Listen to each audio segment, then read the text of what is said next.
The Buffs were cooking on Christmas Eve as they landed themselves a cornerback. We could make a show. We were busy hanging out with the family yesterday, obviously being Christmas, but we're back at it today. The grind doesn't stop. Portal. We got 48 hours, to this bad boy closes, but there's some loopholes. We got to talk about it. Other news. Guys are practicing. Game in 2 days. Come on, baby. Hit me. Let's go. Roll it.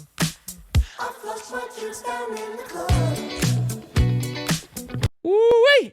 Alamo, Texas Bowl, baby. They're there right now, practicing, warming up. So they went to SeaWorld. All good things happening right now. But we got to talk about the big-time commitment that happened on Friday. USF transfer safety class cornerback Tafik Byron. I butcher this young man's name constantly. 6'1", 200-pound safety, had 54 tackles, 8.5 tackles for a loss, 2 sacks, 1 fumble recovery, and an interception this past season. Looking to be the guy to come in for them, probably more likely for Shiloh Sanders. All right, so now where does this put the class? Another great pickup again on Christmas Eve. He was down to, I want to say, Auburn. We talked about it on Monday, or I can't remember what day it was now. Maybe Monday or Sunday, and then it popped the following day. So we talked about it possibly happening, and I said, look, feeling pretty good about it. Now, what does this do for the class? Where is the class at currently with this now addition?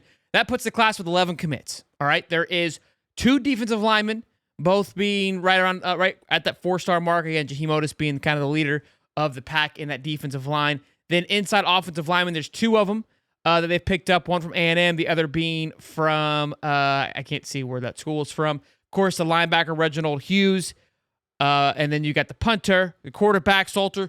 We're going to talk about that because again, these guys have been practicing. They're already there. They're at the bowl game practices, which is absolutely massive. I keep talking about that, but it's a cheat code. It's you're getting ahead of everybody else. I mean, think about the teams that are in, out of the Big 12 that are in bowl games. You only got about half of them, right? So that's the leg up that you're getting already. And of course, the safety we just mentioned, the safety Makari Vickers as well, the tight end Zach Atkins, the number 1 tight end in the transfer portal. Check it. Go. Don't yell at me. Go look at it. And then, of course, 6'2" wide receiver Joseph Williams from Tulsa. So 11 thus far with 16 out. Nice little healthy dose. I think they rank 33rd in the portal as of now. So could we see this thing heat up? So that's what we're going to talk about now, right? As the portal is nowhere near being done. Okay? I know it has 48 hours till it closes, but I've been telling you all along that when a team is eliminated from the playoffs, they get 5 days from that moment. And we've already seen, I think, 2 or 3 Tennessee players go into the portal. Clemson has lost a few. Those are guys that lost this past weekend. We've got another batch coming up on Wednesday that will be taking some L's, or Tuesday and Wednesday, So then you've got 4 more teams that now get an extension of 5 days. There's already conversations happening about moves from those teams that are still in the playoffs. There's teams that are looking at those players that are in the playoffs. With these guys having multiple agents, and it's tampering, we know what it is, but everybody's like talking about it. It's not even, I can't even say that we're breaking rules because everyone's very open about it. I guess the loophole is that it's the agent facilitating the deal, right? If the player isn't talking to anybody, is it really tampering? I think that's where the loophole is. So they've got all these guys got one, some have multiple agents. I know. I don't understand the logistics of multiple agents, but there's agents involved with this, obviously, that are working out deals. Like, hey, if he comes here, what's the prerogative? What are we working with? So, although it closes, it really doesn't. That's what kind of sucks. Is like I would like for there to kind of be a start and end stop to this thing, so you can kind of go to that next chapter. But it's going to be, I would say, until about mid-January, till it fully gets a nice little snip off. And again, that is just entering into the portal. You could still commit after that date. That just is the last day that you can submit your paperwork. And I can promise you, even people who don't fall in this 5-day guideline will still be seeing their name because of how the paper was processed. It's not clean, but we're going to do it as clean as we can. So I would say the massive influx and outflux will be the 28th. The good thing is like, look, if you're looking at on the 28th, will be the last time anybody can leave Colorado, technically. So that is something to consider and to think of, okay? And that is one pro of, okay, like at least we know moving forward that here we're locked in, no concerns for anybody leaving outside of the April portal. But that's far from now. That's far from now. Let's give a shout out to our sponsor, which is of course BetUS. The game on Saturday at 7:30 at the Alamo Bowl. It's moved. Line was -3 for the last 2 weeks. We've been talking about it. A little adjustment here. Just 1 point. Just 1 point. They feel very confident. Look, this is a big game, man.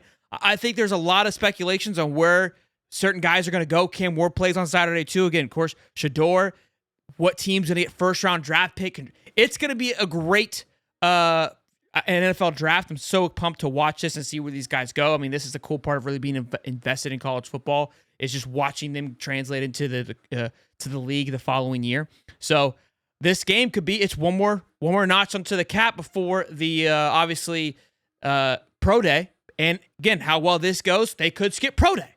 So just something to think about. And monitor. Again, I think if they skip pro day, can maybe lead you to believe where they feel confident in where they're going. Just so many things that we'll be following as over the next few months.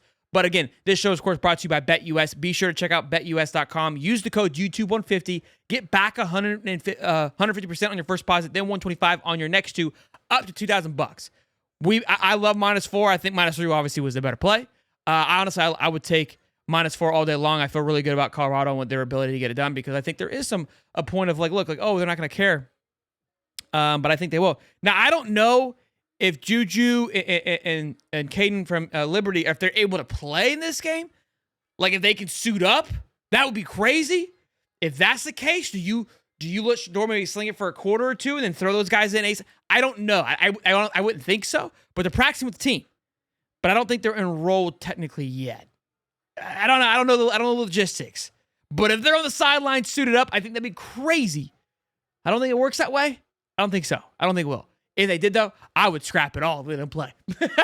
Let me see what we're working with next year as soon as possible. But I don't think that's going to happen. So don't get too excited on it, because I don't think it's bound to happen. January 2nd will be another big commit. Again, there is another signing period in February, right? So you're saying, how is this kid signing already? Or how is he signing? Because we're already past this. We're headed into that next period of signing. And a lot of guys, we got the Under Armour game, and there's one more game. I can't think of I think it's like the Army Navy, or like I can't think of the other high school, it's like the All-Star game. A lot of kids commit during those days, during those two games. One of them being Donovan Murphy, 4-star wide receiver. Right now it's out of Colorado, Ole Miss, Tennessee, South Carolina, and Clemson. Currently crystal balled to Clemson. Maybe Colorado make a big push if they're not able to get certain wide receiver targets that they're looking for. I don't know. Just something to kind of keep an eye on. We'll monitor it as time goes on. But like I said, I think it's going to be, an interesting one over the next, I would say 2 weeks. 2 weeks for this portal stuff to really settle in. And then again, there is another signing day in February. Could there be some moves there that the Buffs take a look at? And then we'll also have, we'll have spring ball, but then we'll talk about the portal as well. So we've got plenty of news. We're not going anywhere, of course. Smash the like button and subscribe. This is awesome, too. Deshaun Jackson becomes the head coach of the Delaware Hornets football team. And look, we've seen this. Deshaun, Michael Vick. I think there's plenty of other coaches, but we're kind of seeing this become more of a norm. And you can't think but to look back and go, it's the prime effect. Just seeing someone who played the game come in and have the success that they have had with the recruiting. Even Teddy Bridgewater, coach, won the high school championship. Now the Lions are bringing him in. I don't know exactly what for, but I saw that. I don't know how true it is or what, but I saw they were bringing him onto either the staff or what have you.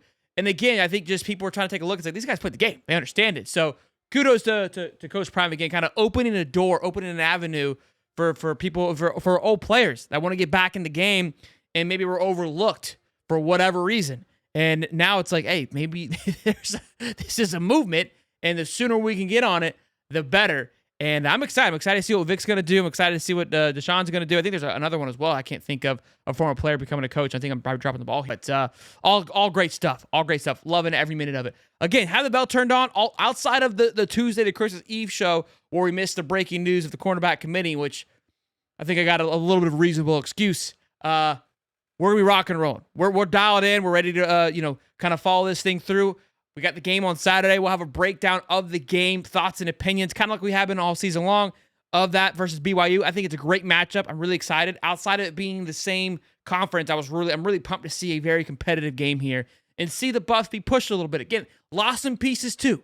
So you're going to get a little bit of mixture of both. With Shador still playing, obviously, you're going to get the full effect, which you're not going to see exactly what you're going to see next year. But let's watch the defense. Lost some key defensive players. Let's see how this second line steps up. right? And now we know that their pieces are being added, but I want to see what's left over, how they respond to certain things, missing linebackers, etc. So all those things, I'm really excited to see. Let me know down in the comment section how you feel about this game, how you feel about the portal. Do you have any particular targets that you would like to see come to Colorado over the next few weeks? What's on the wish list, number 1, 2, 3 of position groups? I want to hear from you guys. Again, be sure to check out BetUS. Smash the like button, subscribe. I'll see you on the next one. Peace and love, baby.